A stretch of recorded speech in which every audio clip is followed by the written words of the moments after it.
Boa noite, pastor Eber. Boa noite a todos os irmãos e irmãs que estão presentes aqui neste momento de estudo bíblico. É uma alegria e uma satisfação e também uma responsabilidade estar aqui com vocês nesta noite para juntos estudarmos um pouquinho as palavras de Jesus.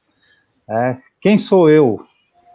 A gente vai falar um pouquinho sobre as declarações "eu sou" de Jesus na Bíblia.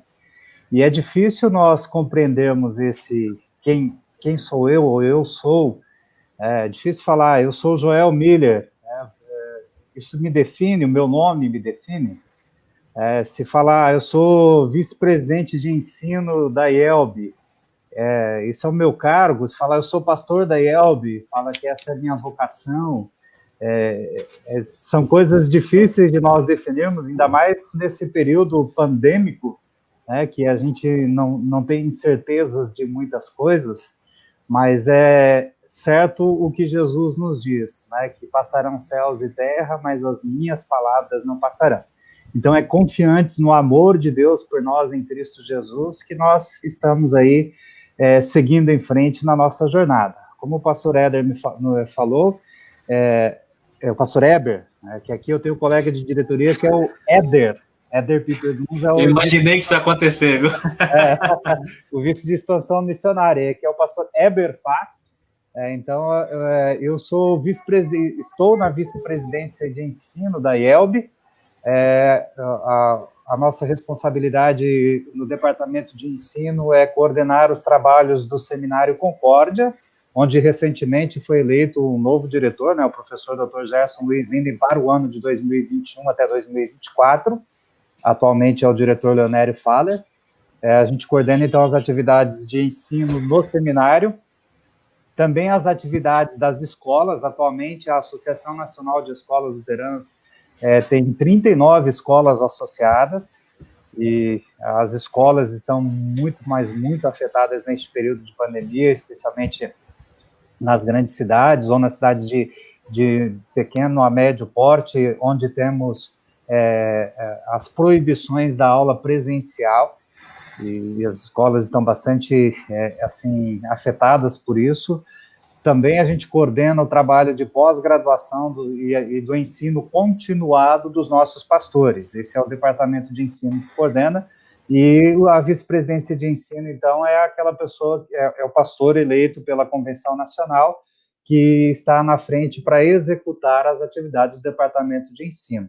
Tá? Então, para que possamos nos conhecer um pouquinho melhor. Eu sou pastor da IELB já há 22 anos, me formei no antigo seminário da IELB em São Paulo, e agora os seminários foram unificados, e nós temos o seminário aqui em São Leopoldo, no Rio Grande do Sul. Então, trabalhei já no norte do Brasil, no Pará, trabalhei no sudeste do Brasil, no Rio de Janeiro, no sul do país agora, aqui em Porto Alegre, mas eu trabalhei no Paraná também, em Imbituva, trabalhei em Palmas, no Tocantins, e fiz meu estágio em Teresina, no Piauí. Então, já passei aí pelo Brasilzão todo, só não morei no Centro-Oeste ainda. Quem sabe um dia Deus proporciona essa oportunidade aí. Quem sabe aí com o Mato Grosso, né? Já para percorrer as regiões aí, né? Do Brasil olha todo. Só, o Mato Grosso eu conheci Cuiabá, conheci Sinop, Sinop, uma bela próximo cidade. Da gente aqui. Então foi onde eu conheci, mas Feliz Natal não conheci.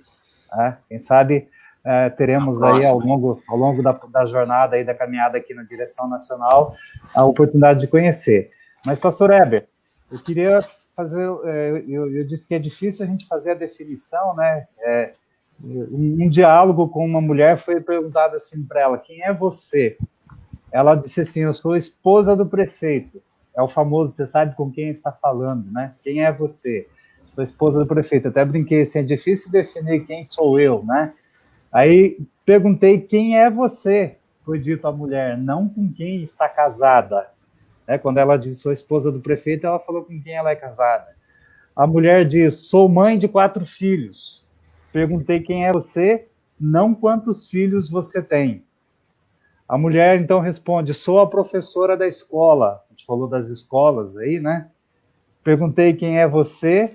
Não qual a sua profissão. E Profissão. assim, sucessivamente, fosse qual a resposta, parecia que nunca era satisfatória a pergunta. Quem é você? Sou uma cristã. Perguntei quem é você, não qual a sua religião. Sou uma pessoa que ia todos os dias à igreja e ajudava aos pobres e necessitados. Perguntei quem é você e não o que você fazia. Né? Evidentemente, a mulher não conseguiu responder a pergunta. Né? Se a gente for olhar em termos filosóficos, essa pergunta, ou em termos sociológicos, ou em termos teológicos, é difícil, né? Ou até mesmo se a gente pensar na nossa existência, né? Quem somos nós? Para dizermos alguma coisa. Se a gente olhar lá o apóstolo Paulo, quando ele falou de si mesmo, ele falou que ele era o principal dos pecadores, né? Desventurado o homem que sou, ele disse. Essa questão de definição de quem eu sou é muito complexa. Por exemplo, o meu nome é Joel, em hebraico é Yohel, é uma supressão da palavra Elohim, quer dizer o Senhor é Deus, com o verbo ser em hebraico, e significa o Senhor é Deus. Né? Então, quando é perguntado a Deus assim, aí, quem eu vou dizer que me enviou? Diga que o Yahvé, o eu sou, te enviou. Quando perguntado a Deus quem ele era, ele diz, eu sou o que sou. Né? Então, pastor Heber, como é complexa essa questão de nós dizermos quem nós somos. Né? E no Novo Testamento, a gente olha para Jesus e Jesus tem uma forma muito própria e muito pedagógica de definir a si mesmo. Né? Então, ali as declarações eu sou em João, eu conheci um texto que, quando eu fiz uma estou fazendo ainda, né? Eu fiz uma das disciplinas de pós-graduação no curso de Teologia e Bíblia que a UB oferece, de pós-graduação, e lá o professor Gerson Linden, ele disponibilizou para nós um artigo de um teólogo chamado Leon Morris, e nesse artigo que o professor Gerson Linden traduziu e adaptou e apresentou, dentre outros escritos lá nessa disciplina de exegese do Novo Testamento, ele apresentou para nós esse texto, as declarações eu sou em João. Então é sobre elas que nós queremos falar agora, pastor. Então, assim, você falou, se apresente aí, né? É difícil a gente dizer quem a gente é, né? Quem é o pastor Heber? Não o pastor Éder, mas o pastor Heber, né? Quem é o pastor Joel? Quem sou eu, né? É melhor a gente olhar, então, para aquele que olhar para Deus. E quando a gente olha para Deus, a gente reconhece que nós somos seres amados por Ele, na pessoa do seu Filho Jesus Cristo. Tá bom, pastor? Olha que o homem nem começou o estudo ainda, hein? Aí vocês acompanhem aí, pessoal. Hoje o homem está afiado, o homem está voando, né? Só nessa introdução aí já foi quase o sermão já do final de semana, aí, o show de bola, né? Essa é só uma prévia, né, do que nós temos para essa noite, viu? Muito bem, obrigado, pastor Heber. Como nós mencionamos aí, o pastor Heber também apresentou, nós queremos falar sobre o Evangelho de João. Então, para a gente compreender um pouquinho, no Novo Testamento são 27 livros que compõem o Novo Testamento, são 4 deles denominados de evangelhos. A palavra evangelho quer dizer boa notícia, boa nova. O evangelho é a boa notícia de que em Jesus nós somos salvos, de que em Jesus a salvação, de que Deus nos ama em Cristo. Essa é a boa notícia que Deus tem para nós, que Ele nos ama na pessoa do seu Filho Jesus. Mas, como estilo literário, os evangelhos são biografias de Jesus que apresentam seu nascimento, vida, obra, ensinamentos, sua morte e sua gloriosa ressurreição. Os 4 evangelhos a gente pode dividir assim, 3 que possuem o mesmo olhar, que são os evangelhos de Mateus, Marcos e Lucas. São assim chamados de sinóticos. Sinotique, essa é o mesmo olhar que os evangelistas tiveram para a vida e obra de Jesus Cristo e seus ensinamentos. São coisas que se repetem entre eles, são livros muito semelhantes. E o Evangelho de João é um evangelho à parte que ele apresenta uma outra característica literária, ele não tem as mesmas semelhanças que os outros 3 evangelhos. Então, por isso, o Evangelho de João, a gente faz um olhar muito especial para ele, né, falando na questão de característica de estilo literário, né? Então, e uma característica significativa do Evangelho de João é uma série de declarações nas quais Jesus utiliza de um enfático eu sou para expressar os seus ensinos, né, e os seus ensinos muito importantes sobre a sua própria pessoa. Como nós dissemos aqui no início, né, nós temos dificuldades de nos apresentar, de nos definir quem sou eu, né? Então, Jesus, no Evangelho de João, ele faz declarações muito importantes a respeito de si mesmo. No grego, assim como no português, né, na língua grega que foi escrito o Novo Testamento e também o Evangelho de João, o sujeito pessoal de um verbo não é expresso normalmente, pois a forma do verbo já deixa claro qual é o sujeito, né? O sujeito eu, tu, ele, nós, vós, eles. Muitas vezes eu não falo assim, eu comi pão, eu falo comi pão. Quando digo comi pão, já está implícito o sujeito que sou eu. Então, assim, o verbo grego também tem muitos momentos que o sujeito ele é suprimido da frase, ele não é expresso normalmente. Mas quando se quer enfatizar o sujeito, o pronome pessoal é utilizado. Mais ou menos assim, quando a nossa mãe nos chama só pelo nosso nome, né? É uma coisa, quando ela chama pelo nome completo, é porque tem alguma dificuldade ali, né? Então, ela está dando ênfase. E aqui a gente observa Jesus dando ênfase nas suas qualidades, nos seus adjetivos. Então, quando se quer enfatizar o sujeito, o pronome pessoal ele é utilizado. O que torna isso tão importante em João é que nós encontramos um uso semelhante na tradução grega do Antigo Testamento, é assim chamada Septuaginta, que é uma tradução para o grego da Bíblia hebraica. Então, lá houve um estilo literário muito próximo ao estilo que João utiliza. Então, nós observamos que aqueles tradutores utilizaram essa forma enfática de discurso quando estavam traduzindo palavras faladas por Deus. E o evangelista João conhecia muito bem essa tradução e ele faz este uso enfático, então, para falar de Jesus. Então, assim, quando Jesus usou a construção eu sou, ele estava falando no estilo próprio da divindade. Ele estava referindo-se a Deus. Até o próprio nome de Deus, ele é tão complexo, é tão santo, é tão grandioso, o nosso Deus Todo-Poderoso, que o judeu, por exemplo, tinha medo de pronunciar o nome de Deus para não pronunciar o nome de Deus de forma errada.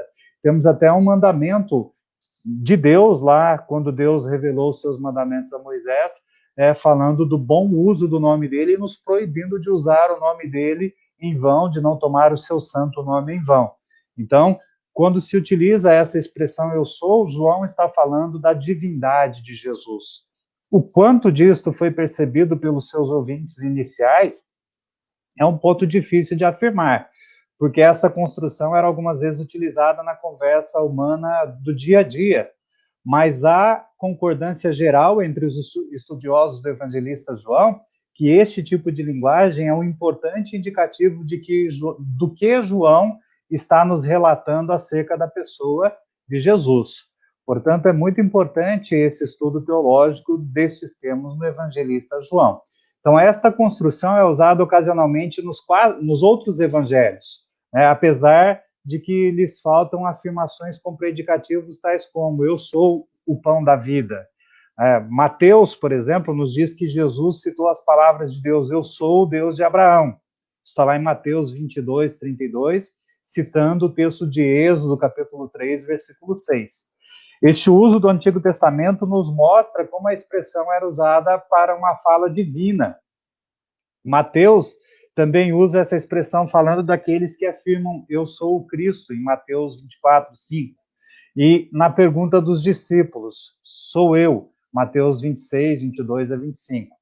Marcos tem essa expressão na boca daqueles que afirmam ser o Cristo, e 2 vezes nos lábios do próprio Cristo, quando ele veio até os discípulos, naquele episódio que Jesus caminha sobre as águas, lá em Marcos 6,50, e quando Jesus afirmou ser o Messias diante do Sinédrio, já lá no finalzinho do evangelista Marcos, no capítulo 14, versículo 62. Então, nessas 3 ocasiões, podemos notar como uma fala própria da divindade deveria ser usada. O evangelista Lucas, ele tem essa expressão nos lábios de Zacarias, né, o cântico de Zacarias, e também do anjo Gabriel, quando anuncia o nascimento de Jesus. E naqueles que afirmam Jesus ser o Cristo, em Lucas 21, 8. Lucas cita as palavras de Jesus para o Sinédrio: vós dizeis que eu sou, quando ele está diante do Sinédrio sendo julgado, em Lucas 22, 70. E a sua afirmação de sua identidade em uma aparição da ressurreição. Já depois da ressurreição, Jesus faz uma afirmação de quem ele é. Então, novamente, não é difícil entender porque esta forma de falar seria usada por Jesus. Fora dos evangelhos, ou seja, nos outros 23 livros do Novo Testamento, a expressão somente é usada em Atos dos Apóstolos, que é um livro que o evangelista Lucas escreveu, e também no livro de Apocalipse, que é um livro que o próprio evangelista João escreveu. Em Atos, nós lemos 3 vezes, eu sou Jesus, todas sendo palavras de Cristo ressurreto, naquela passagem bem conhecida que é a visão que Paulo teve de Cristo em sua conversão, conforme registrado em Atos 9, 5, 22, 8 e também Atos 26, 5. Uma vez ela é usada na afirmação de Pedro e de sua identidade, e uma vez por João Batista negando ser ele o Cristo, Atos 10, 21, Atos 13, 25, e uma vez na afirmação solene de Paulo de que ele queria que seus ouvintes fossem como eu sou, Atos 26, 29. Lá no livro de Apocalipse, que é a revelação de Jesus ao apóstolo João, a expressão ocorre 4 vezes, e em cada uma delas é a palavra do Pai ou do Cristo ressurreto que aparecem no evangelista, no livro de Apocalipse. Então, esta breve pesquisa, este breve relato mostra que a expressão é usada poucas vezes no Novo Testamento, porque todo o Novo Testamento fala de Jesus.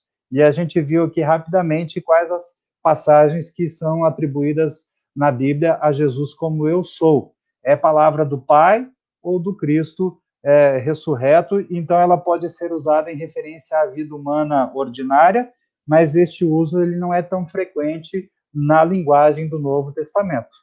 Então, o eu sou, esta afirmação que nós estamos estudando aqui, na maior parte das vezes ela representa a fala do Pai Celestial ou então do Filho Jesus Cristo. E isso é importante porque nós afirmamos que Jesus é verdadeiro Deus e verdadeiro homem. E quando a gente afirma que Jesus é Deus, nós estamos dando o tom de divindade que encontramos no seu uso lá no Antigo Testamento e não está ausente quando olhamos para o seu uso no Novo Testamento. Por isso é bastante importante essas afirmações. Quando nos voltamos para o Evangelho de João, que é o nosso objeto de estudo aqui hoje, 2 grupos de declarações eles devem ser considerados com relação à aplicação do eu sou. Em um grupo, Jesus acrescenta um predicativo ao seu eu sou, como, por exemplo, eu sou o bom pastor. Enquanto que em outro grupo, o eu sou aparece sem o complemento. Nós vamos nos ater a algumas declarações apenas do eu sou com um complemento, com o predicativo do sujeito. E no outro momento, que a gente vai combinar aí com o pastor, a gente fala de outros. Na verdade, são 7 afirmações que Jesus faz do eu sou, mas por questão de tempo aqui hoje, nós não vamos conseguir trabalhar todas elas, não vamos conseguir falar de todas essas afirmações. Eu escolhi algumas delas para nós conversarmos um pouquinho. Tá? Então, começaremos nosso estudo por aqueles textos em que há um predicativo. O estudioso Bernard, ele afirma, este é claramente o estilo da divindade. No sentido, o seu sentido seria apreciado por qualquer pessoa familiarizada com a Septuaginta que a gente mencionou antes, que é a tradução do Antigo Testamento para a língua grega, é a versão grega do Antigo Testamento. Então, é o estilo, quando se fala de Deus no Antigo Testamento, na Septuaginta, é o estilo quando se fala de Deus no evangelista João e nas outras passagens que a gente mencionou aqui antes, rapidamente. Então, esses dois tipos de construções frasais são, de certa forma, raras, e elas formam um aspecto distintivo, ou seja, que distingue o evangelista João e o livro de João dos outros 3 evangelhos sinóticos, Mateus, Marcos e Lucas, que têm o mesmo olhar, né? Então, é um aspecto distintivo do evangelista João. E esses aspectos têm contato com outros ensinos do Novo Testamento, conforme a gente viu ali em Atos dos Apóstolos e também no livro de Apocalipse e nos demais evangelhos, mas trazem diante de nós algo que é fundamentalmente, digamos assim, novo, quando a gente fala de estilo literário do Evangelho de João. Tá? Então, tem um estudioso chamado Goppelt, ele chama a atenção para o uso por Jesus do eu sou em Marcos 14:62, e ele comenta assim, ó, o significado da fórmula, como usada por João, ele contrasta com este uso em Marcos. Em João, o eu sou não identifica Jesus com algo já conhecido. Ele desvenda para as pessoas algo que de outra forma seria desconhecido e inacessível. Então, feita essa introdução, queridos irmãos e irmãs, nós vamos falar um pouquinho agora das afirmações de Jesus a respeito de si próprio, quando ele diz assim, eu sou. Tá? Então, vamos começar pela afirmação de Jesus dizendo, eu sou o pão da vida. No texto que segue o relato da multiplicação dos pães, Jesus diz às pessoas, eu sou o pão da vida, lá em João 6:35.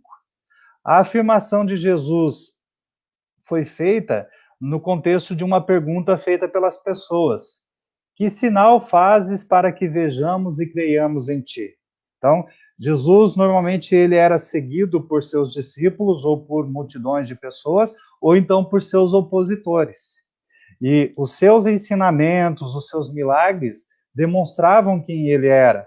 Mas as pessoas constantemente faziam perguntas e queriam que ele demonstrasse por milagres ou por feitos quem ele era ou a sua divindade.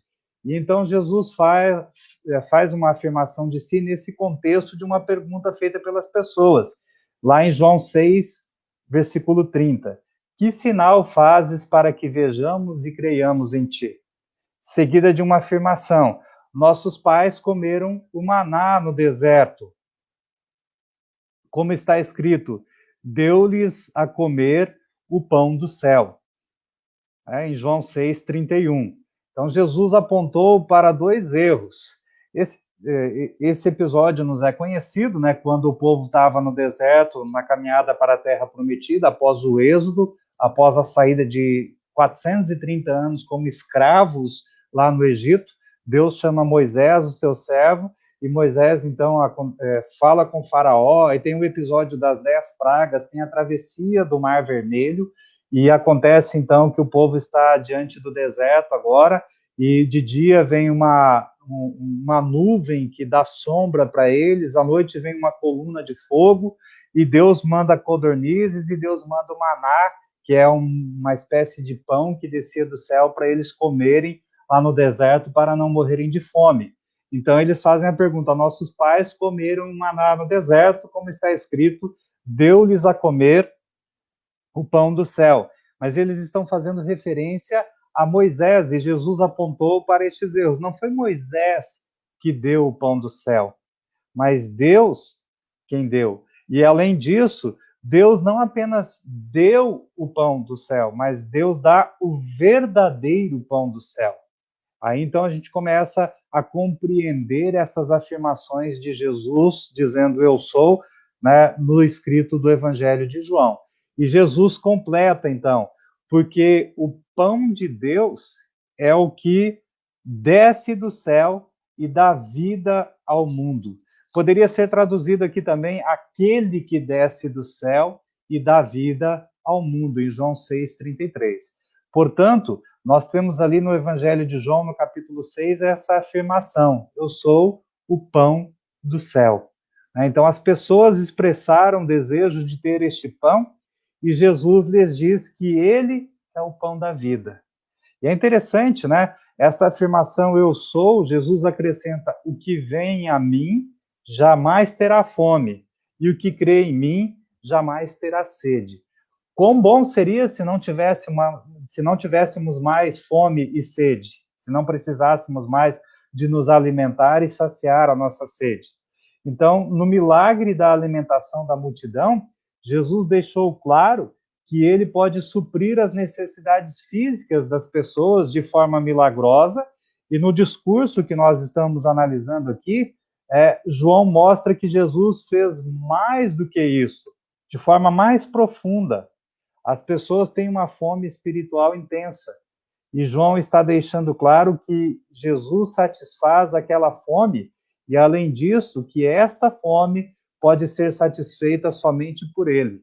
Então, Jesus está falando de uma necessidade básica das pessoas, fome. E ele diz que ele satisfaz não somente a necessidade física básica humana de alimento, mas Jesus está deixando claro que ele sacia a nossa fome espiritual. Assim, ele volta a atenção das pessoas de sua concentração no maná que foi dado antigamente, fazendo menção ao povo do Antigo Testamento, e os leva a ver que o Deus que continua provendo para as necessidades do seu povo está agindo ainda. O fato de que Jesus mesmo é o pão da vida mostra ser ele aquele que traz a vida ao espiritualmente morto.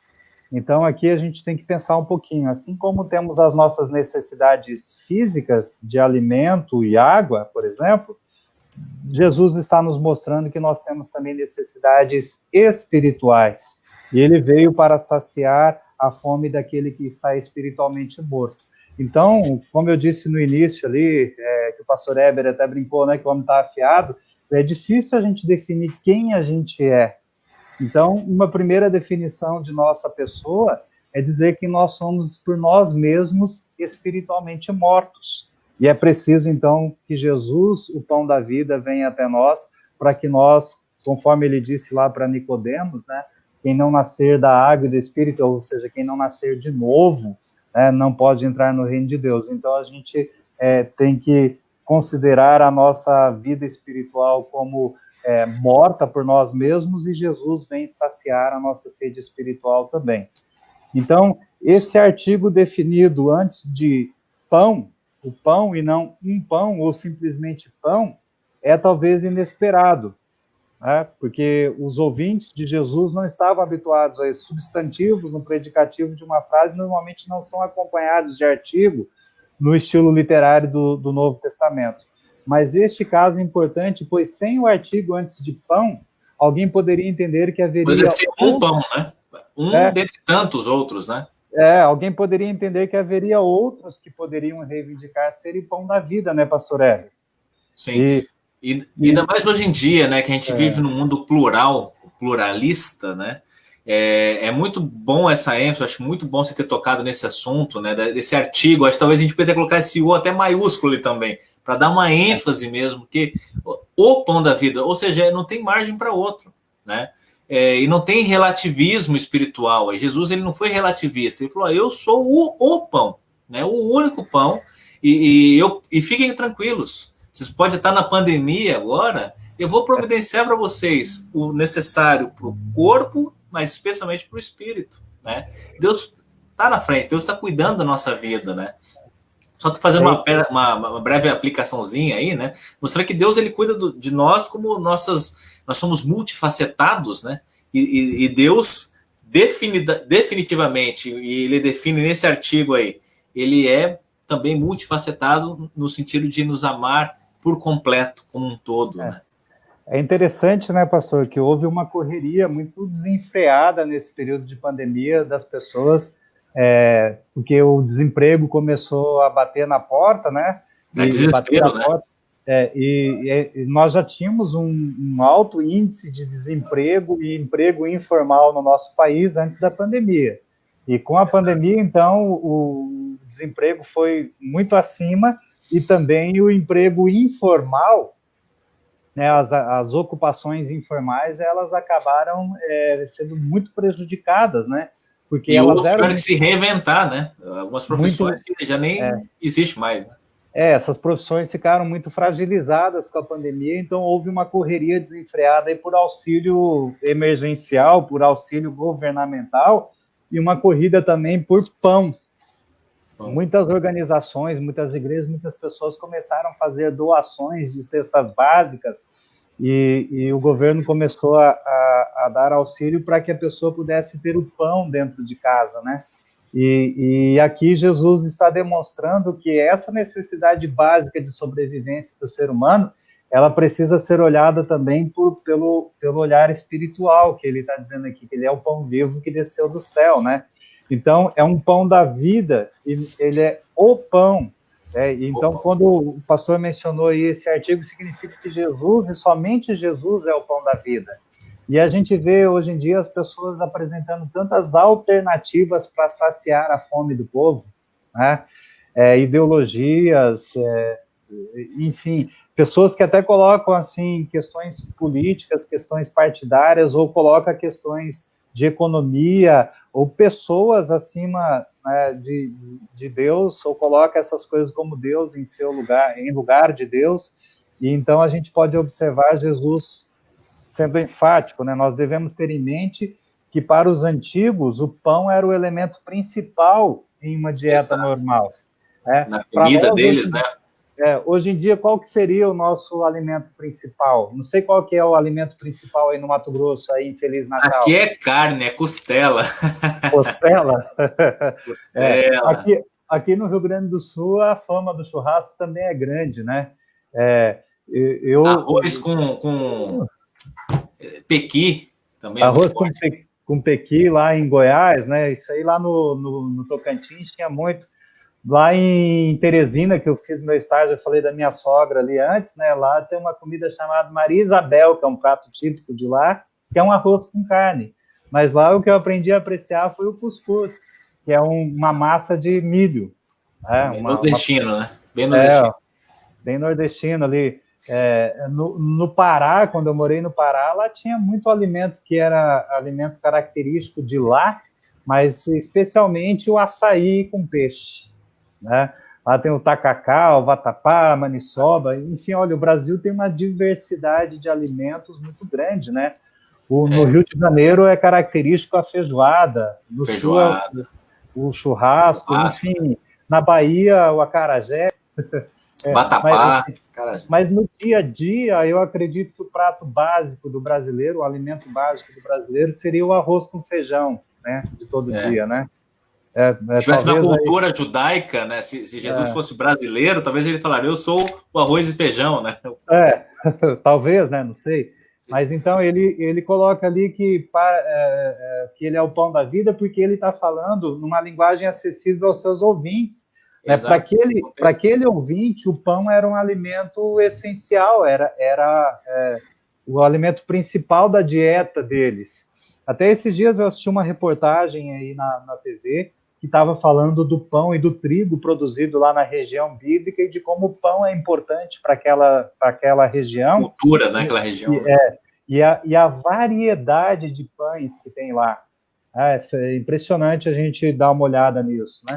Então, as pessoas não tinham disponível a variedade de alimentos que normalmente nós consideramos o pão de cada dia, né? Jesus nos ensinou a orar lá no Pai Nosso: o pão nosso de cada dia nos dá hoje.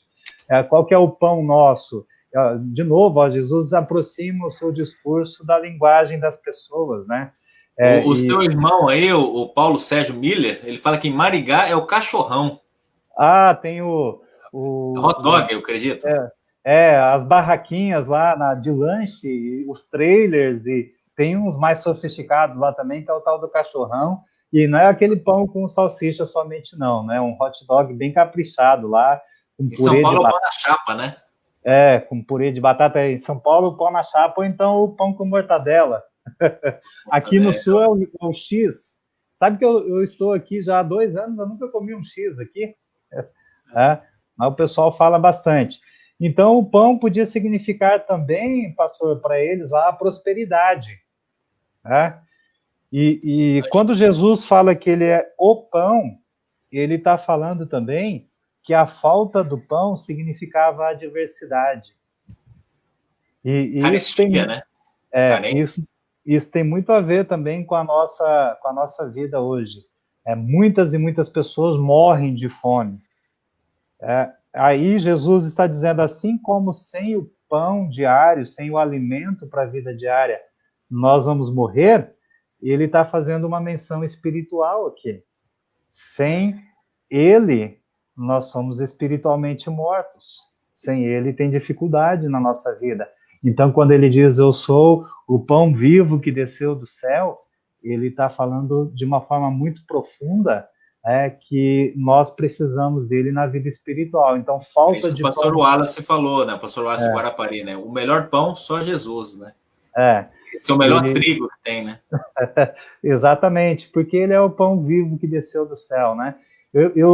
Às vezes, eu me lembro quando era criança, na escola bíblica e na escolinha dominical, que acontecia na minha casa, lá em Mandaguaçu. Acho que o Paulo, meu irmão que está participando aí, ele participava dessa escolinha também, que era a esposa do pastor Ricardo Chato, que fazia a dona Hilda. Quando ela contou para nós a história do maná, a minha mãe fazia uma fornada de pão, assim, que era um forno caseiro, a lenha. Eu ia no mato lá buscar lenha para fazer a brasa no forno e assar aquele pão. Eram uns pães enormes, assim, né? Eu imaginava aquele pão que minha mãe fazia caindo do céu, quando ela contou a história do maná. E como que deve ser incrível, né? Você acordar de manhã ali e ter aquele... Vinha codornizes também, de brinde? Ainda vinha uma carne ali, né? E como que era uma questão muito especial, né?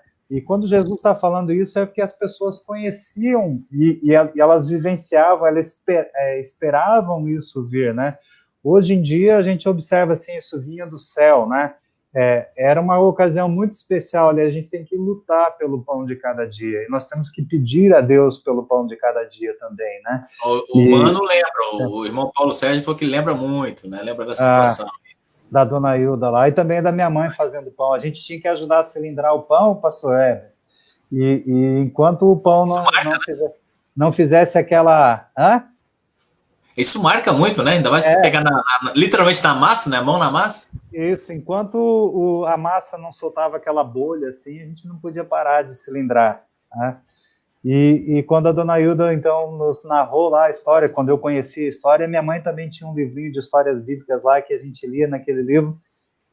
O maná, eu imaginava como é que um pão daquele ia cair do céu, mas era a imaginação de criança, né? Vendo aquele pão enorme caindo, né?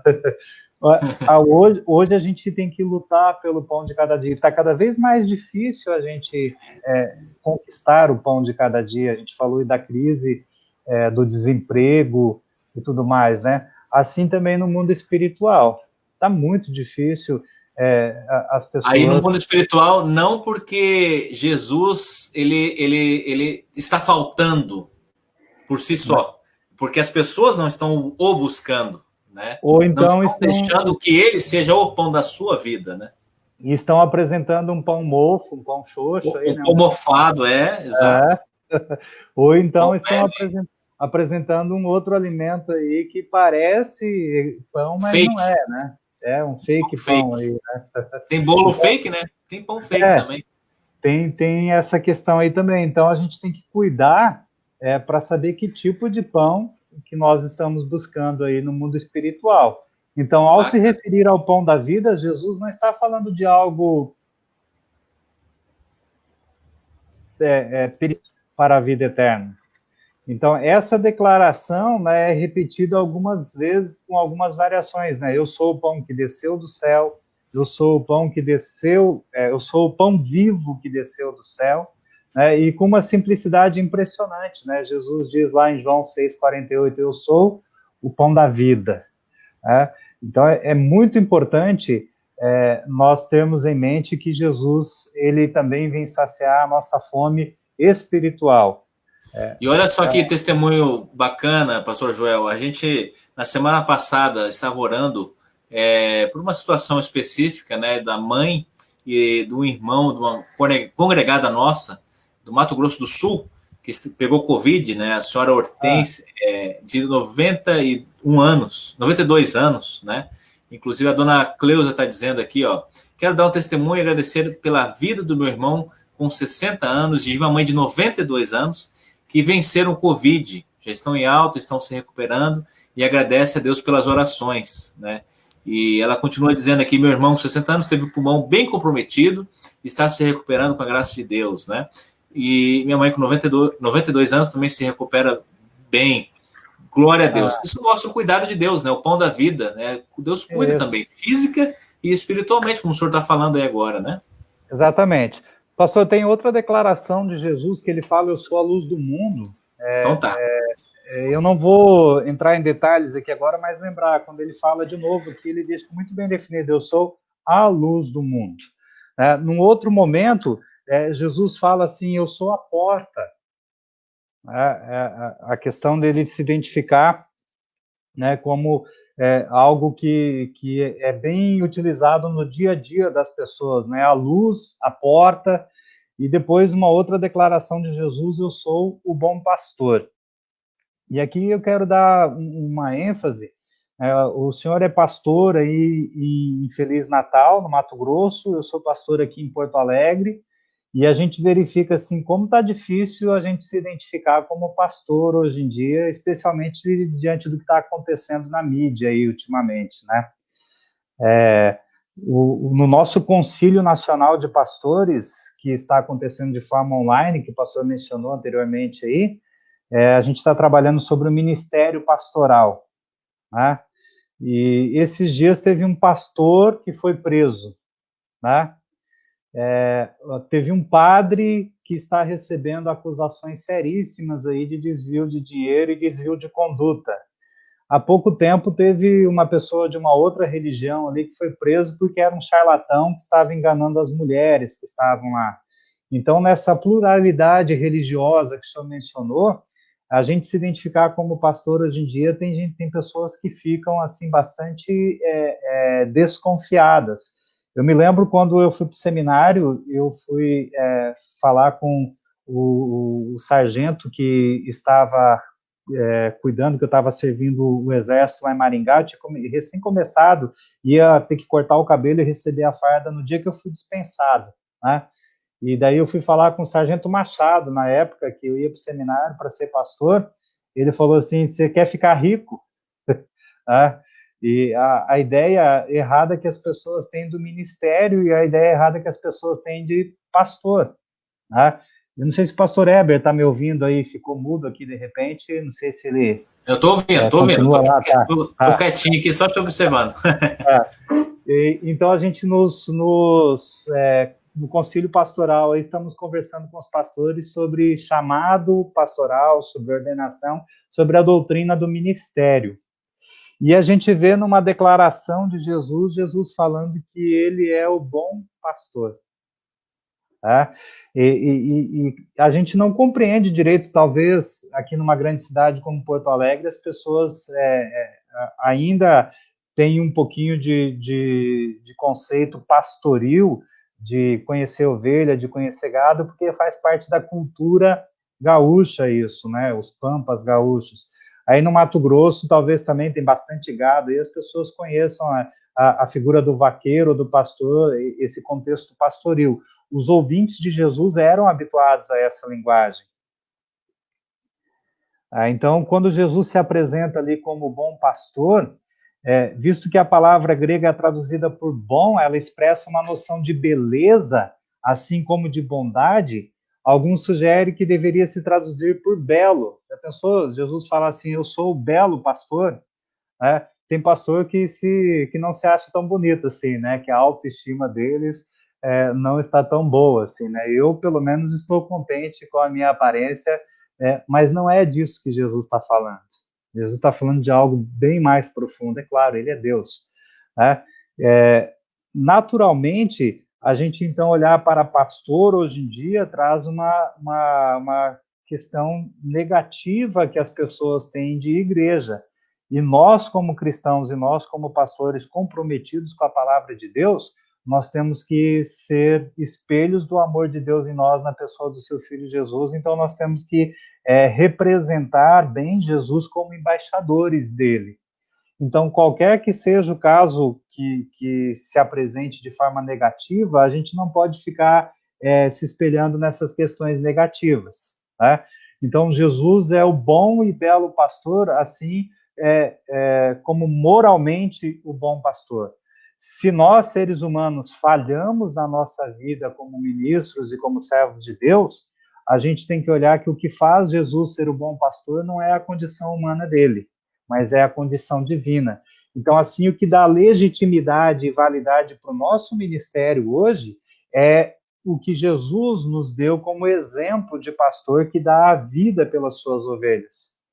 E é interessante, né, que a ovelha é um animal muito fragilizado. Eu não sei quantas ovelhas que o pastor tem no rebanho dele aí, é Congregação Feliz, né, pastor? O nome da congregação é de Feliz Natal. Congregação Feliz, de Feliz Natal, e tem uma missão a 80 quilômetros daqui, Anjos do Senhor. Eu tenho anjos aqui também, tem um povo feliz, estou cercado de anjos aqui também, né? Então... Sabe que às vezes eu sinto falta, assim, do cheiro de ovelha, eu sinto falta da questão, porque a gente trabalhar na parte administrativa tem as suas dificuldades e tem os seus benefícios, todo o trabalho tem ônus e bônus, né? Mas a gente sente muita falta porque a gente está acostumado com a congregação e com o convívio com as pessoas, e aqui a gente tem um convívio diferenciado, que é um convívio administrativo, um convívio de não é tão pastoral, né? Então eu sinto falta de uma congregação, muitas vezes. E o senhor que está aí direto no campo, né, trabalhando com as ovelhas, o senhor sabe da fragilidade que as ovelhas apresentam, né, especialmente nesse mundo pós-moderno. Alguns até chamam esse mundo que a gente vivencia como pós-cristão, né, pós-cristianismo. Eu acho que a gente já vive pós-cristianismo desde que Jesus subiu aos céus, né, porque a gente vive desde a sua ascensão à espera pela vinda de Jesus ainda, né. E então Jesus, ele olha para a fragilidade das ovelhas e ele conhece o nosso coração, ele sabe o quanto nós somos dependentes dele. Então, assim, a gente olha para os nossos congregados, a gente se reconhece neles, porque nós somos ovelhas frágeis, né? A gente não sabe procurar alimento sozinho, a gente não sabe procurar água sozinho, tá? A gente precisa da orientação do pastor, a gente precisa do cajado, a gente olha lá para o Salmo 23, né, a tua vara e teu cajado me consolam. A proteção, né? A proteção. Se sentir protegido, né? Naquela época, quando Jesus se apresenta como o bom pastor que dá a vida pelas ovelhas, as pessoas estavam acostumadas com animais selvagens que facilmente atacavam o rebanho.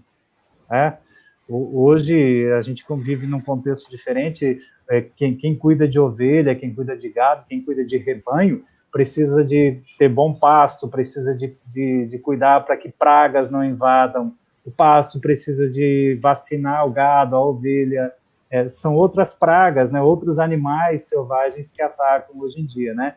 E quais são os animais que atacam o nosso rebanho hoje? E como é que a gente vai proteger o nosso rebanho? Aí eu olho para Jesus e o ensino de Jesus é o exemplo. Jesus ensinava as pessoas. Então, o pastor, ele tem esse dever de ensino. Então, quando Jesus fala, eu sou o bom pastor e o bom pastor dá a vida pelas ovelhas, a nossa vida, por mais que a gente ofereça a nossa vida para alguém, nós não conseguimos nada com a doação de nossa vida, né? Agora, quando a gente aponta para Cristo e fala que Ele é o bom pastor que dá a vida por nós, as suas ovelhas, aí ali sim a gente está exercendo o nosso ministério com dignidade, e ali sim a gente está legitimando o nosso ministério, porque ao dar a sua vida na cruz e ao ressuscitar, Jesus está dizendo que Ele é o bom pastor que nos leva para o pasto verdejante, para as águas de descanso.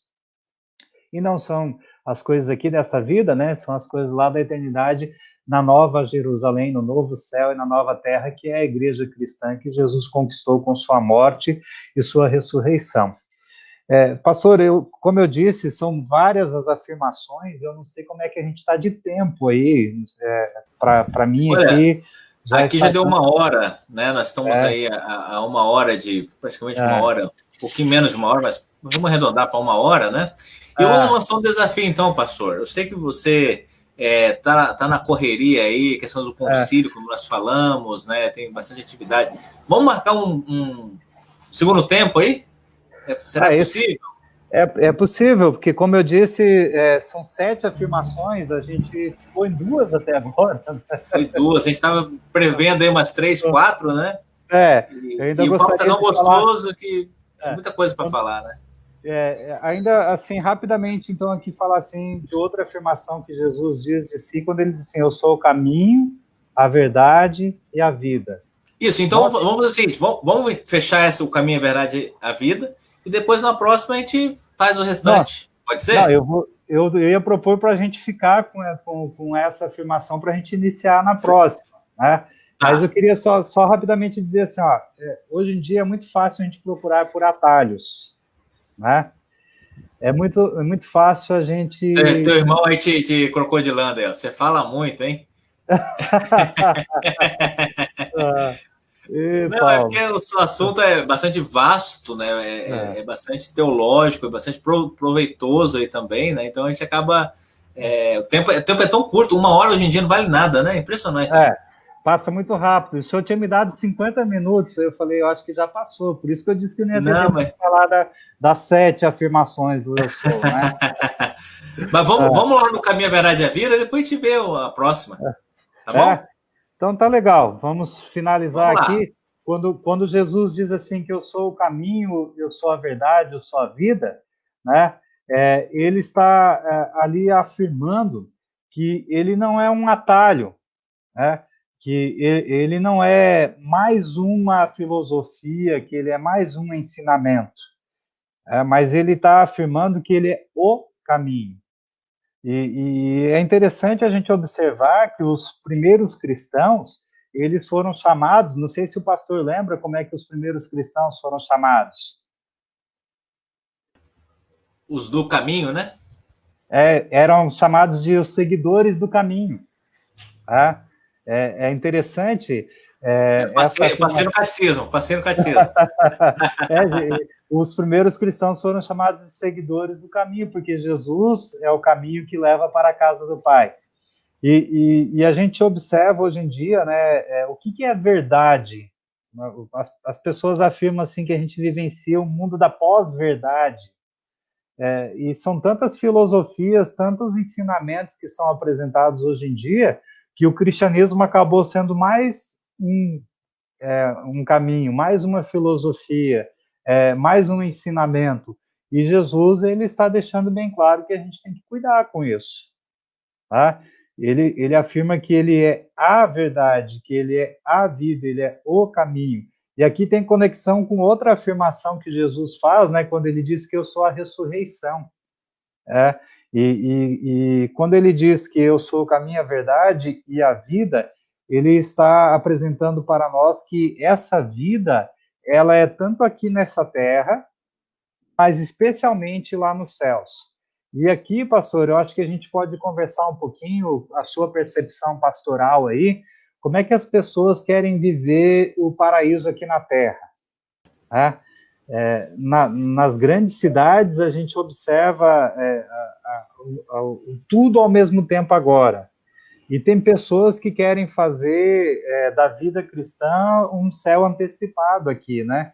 Então, assim, as pessoas não conseguem passar por sofrimentos, as pessoas querem atalhar, elas querem apressar as coisas, né? Não querem seguir um caminho, um fluxo normal.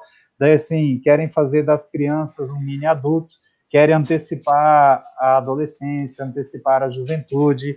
Alguns querem ficar... Bastante icônico, pastor, te atrapalhando um pouquinho, né? Não sei se você... A sala é sua, pastor. Não, é nossa. Eu estou só pentelhando aí o pensamento. Um caso bem emblemático aí, recente, daquela MC Melody. Não sei se você lembra. Você foi no Rio de Janeiro? Mas eu não curti esses MCs, não. Não, eu também não curto, não. Mas eu acho que é uma coisa mais atual isso, né? Mas essa menina era uma criança e desde pequena ela já foi incentivada pelo pai a se vestir como uma mulher, né? E desde pequena ela já foi assim meio erotizada, ela foi colocada à frente do tempo dela. Tiraram a infância da menina, né? E isso certamente traz prejuízos muito grandes. E hoje ela já é uma adolescente, essa menina, isso tem questão de uns 6, 7 anos atrás, né?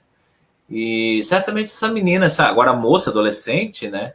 Vai ter consequências aí para a vida toda, né? É justamente isso que você estava falando, de antecipar, né? A gente quer tudo agora para ontem, né? Então, essa questão é muito... Fast food, né? Comida rápida. O pessoal não tem tempo para esperar, né? E a gente tem dificuldade de quando a gente olha para Jesus dizendo que ele é o caminho, mas é o caminho para a vida eterna, né? Ninguém vem ao Pai senão por mim. E pior, esse caminho é um caminho difícil, uma estrada esburacada, né? Por isso que ele... é complicado, cheio de curva. Por isso que ele afirma que quem quiser vir após ele, ou seja, quem quiser seguir ele como caminho, né? Negue-se a si mesmo. Isso é o mais difícil para passar nesse caminho. Agora, porque a gente se ama demais, né? A gente tem dificuldade de fazer a autonegação. Então, negue-se a si mesmo, tome a sua cruz e siga-me, né? Então, o caminho que leva para a casa do Pai, ele passa essencialmente por Jesus. E é interessante que o contexto que foi dito isso, né? Aí a gente tem que agradecer Tomé, porque Jesus falou assim, na casa do meu pai tem muitas moradas. E o Tomé, curioso, ou então que ele duvidava de tudo, né? Ele falou assim, mas Senhor, a gente não sabe por onde é que a gente vai, como é que a gente vai saber o caminho? Aí Jesus faz essa declaração, eu sou o caminho, eu sou a verdade, eu sou a vida. Ninguém vem ao Pai a não ser por mim. Então Jesus está falando da vida eterna, E o cristão, muitas vezes, especialmente aquele que quer ser rico aqui na terra, que quer a prosperidade, que se você tem fé, você não vai sofrer, se você tem fé, você não vai ficar doente, se você tem fé, você não vai aquilo, minimiza demais a vida eterna, né? Porque a vida eterna não é aqui. E contradiz o que a palavra de Deus diz, né? No mundo, vocês terão aflições, né? E aí Jesus complementa, tem bom ânimo. Tem bom ânimo. Eu venci o mundo de novo, eu sou de Jesus. Exato. Né? Então, se a gente observar, pastor, essa questão de Jesus dizer que ele é o caminho para a casa do Pai, a gente viver a nossa vida cristã na perspectiva de que nós estamos no mundo, como diz o hino lá, né? Mas dele não somos, né? Aqui nós vivemos distantes do lar. Então, Jesus está apresentando para nós a eternidade quando ele faz essa afirmação, que ele é o caminho, a verdade e a vida, que ninguém vai ao Pai. Tem que lembrar o contexto que João escreve isso, né? Que ninguém vai ao Pai a não ser por ele. Agora em outubro, as eleições não vão ser em outubro, parece que vai ser em novembro, né? Por causa da pandemia, novembro, atrasou um pouquinho. Nós vamos exercer nossa cidadania como brasileiros que somos, né? Dia 7 agora tem a independência do Brasil, mas a cidadania do cristão é os céus, né? São os céus, né? Exatamente, por isso o contexto que Jesus fala, né? Que ele é o caminho para a casa do Pai. É lá na pátria celeste que ele está nos levando. Então, a gente vai vivenciar a nossa vida cristã aqui agora, é o que o pastor Gerson Linden, né, o nosso diretor lá eleito do seminário, afirma quando ele fala do livro de Apocalipse, lá do estudo de Apocalipse, ele fala da escatologia inaugurada, né? E a gente vive a esperança da vida eterna já aqui neste mundo, porém não ainda, né? Nós ainda não estamos no céu. Então, enquanto estivermos aqui, vamos seguir a Jesus, que é o caminho para a casa do Pai, que é a verdade que desceu do céu, e essa verdade é a sua palavra, né? No início era a palavra estava com Deus, e a palavra era Deus. E a palavra se tornou um ser humano e veio habitar entre nós, cheio de graça e verdade. Então, essa verdade é Jesus, a palavra de Deus. E Jesus, então, é a vida. E vida não somente aqui neste mundo, né, mas especialmente a vida eterna, porque Jesus venceu a morte, Jesus venceu o diabo, Jesus venceu o pecado, e ele fala, eu vivo, vós os que creem em mim, também viverão, e viverão eternamente. Todo aquele que vive e crê em mim, ainda que morra, viverá eternamente. Então, essa vida que Jesus quer dar, já tem esperança aqui neste mundo, mas é a vida eterna, é a vida lá nos céus. Então, tem um comentário aqui Eu acho que está bom por aqui, antes do senhor ler o comentário, pastor, acho que está bom por aqui hoje. Eu me disponho a, num outro momento, conversarmos mais sobre as afirmações eu sou de Jesus, dizendo ali que a ideia original não é minha, né, é de um texto de um teólogo de uma pós-graduação que eu estou fazendo, mas eu achei muito oportuno a gente compartilhar isso aqui. Não, com certeza. E tá tão gostoso que 1 hora passou assim como se fosse 5 minutos, né? Tá tão gostoso o papo aí que a gente vai puxando e a conversa vai longa, vai se prolongando aí, né? A nossa irmã, a Dona Vera, bom, né? É muito gostoso falar sobre as coisas de Deus, né? A Dona Vera Lúcia Martins, ela diz aqui, ó, o problema do ser humano é acreditar que tudo pode no instante que ele quer. O imediatismo. O querer tudo agora, né? Vera Lúcia Martins, lá de Cuiabá, diz um abraço caloroso dos irmãos de Várzea Grande, Mato Grosso. A Vera Lúcia, ela é lá de Matão, interior do estado de São Paulo. É da família? É prima. Que o seu mano falou um abração para a família de Matão, São Paulo, que está assistindo. Olha aí, que bacana. Tem um comentário da Dinaíra ali também, né? Quando encontramos o caminho, Jesus Cristo, o nosso suprimento é completo. Perfeita definição. É isso aí, dona Dinaíra. É isso aí. Olha que maravilha, né? A gente vê realmente como é que Deus nos completa, nos preenche. Por isso que é tão gostoso a gente conversar sobre as coisas de Deus e a gente vai longe aí, né? Exatamente. Mas a gente sabe também das condições de cada um, né? O pessoal aí está chegando do trabalho, amanhã tem dia de trabalho, a gente também não quer ser inoportuno também para as pessoas, porque a gente tem que ter prazer, né? Na palavra de Deus tem que dar prazer para nós, né? E eu sei também das questões humanas, nossa, e limitações de tempo também. Mas aí fica, então, pastor Joel, um convite para a gente agendar, continuar essa discussão, esse papo aí, esse debate, esse bate-papo muito gostoso, e falar mais sobre essas declarações de Jesus, eu sou o que nos dá realmente bastante vontade de falar mais, né? De falar mais sobre Cristo. Então a gente pode falar no próximo momento, eu sou a videira, eu sou a porta, eu sou a vida verdadeira, né? Maravilha. Então, enfim, conversarmos sobre isso, né?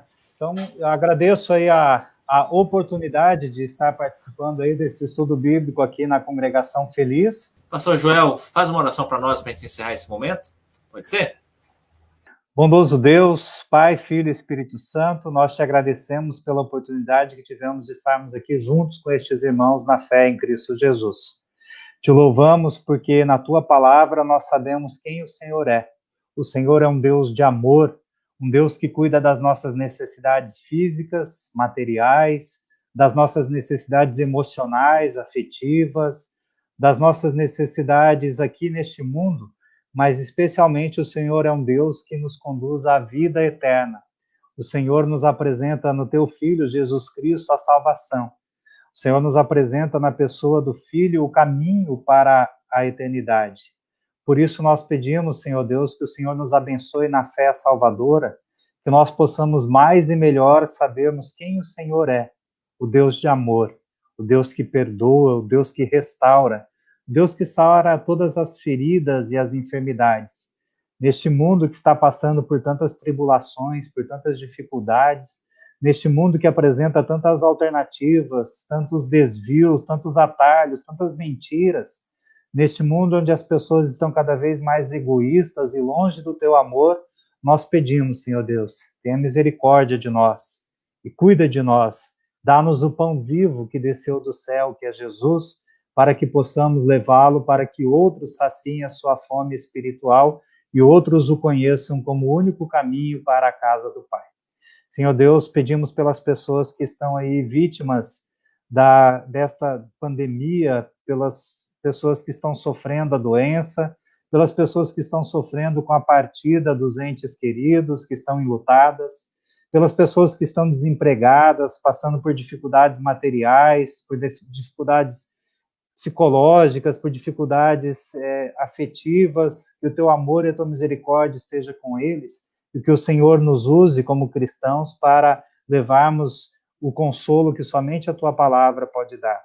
Pedimos, Senhor Deus, por aqueles que estão desempregados, pedimos, Senhor Deus, pelas pessoas que estão passando por outros problemas de saúde, por dificuldades, pelas pessoas que choram a morte de seus entes queridos, pelas pessoas que te louvam pelo nascimento, pelo aniversário, pelo emprego, pelas pessoas que te louvam pelas bênçãos. Nós te agradecemos e te louvamos, Senhor Deus, juntamente com elas.